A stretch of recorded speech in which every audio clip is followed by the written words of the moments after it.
And our chief meteorologist, Ed Bloodsworth, now joins us. And Ed, now we just heard in that report that Beryl's possible impact is still uncertain on how it impacts the U.S. It's starting to trend a little bit more towards Mexico, but I wouldn't say parts of the western Gulf of Mexico. Still not entirely out of the woods just yet, but it's trending in the right direction, at least for U.S. residents, maybe not so much for central Mexico. But look at this satellite presentation of a very powerful Category 4 Hurricane Beryl. This storm rapidly intensified through the weekend, and it blasted through the Windward Islands, now sitting in the still very warm waters of the eastern Caribbean, continuing on this west-northwest track. The latest advisory, the 4 p.m. advisory, the minimum pressure now down to 944 millibars, still a sign that the storm may still be strengthening as the max winds are holding at 150 miles per hour. Just an exceptionally rare storm for this time of the year.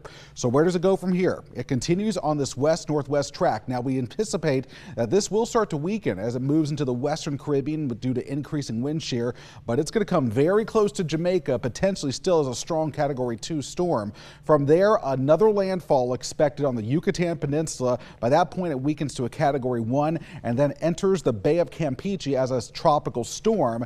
And you can kind of see how the cone generally starts to spread out a bit. Very good agreement amongst most of our forecast models, taking it in this general track, again off to the west, working it through the Yucatan and into the Bay of Campeche. The one issue that we're going to watch for our neck of the woods, strong area of high pressure is going to act to block this thing and keep it on this westerly track. Now, if this starts to weaken on its western edge, that may allow a little lane or an avenue for Beryl to sneak off to the north. But now models are suggesting that this ridge may be the big winner in this battle between the systems, keeping Beryl away from our area. So not entirely set in stone, but it's trending in the right direction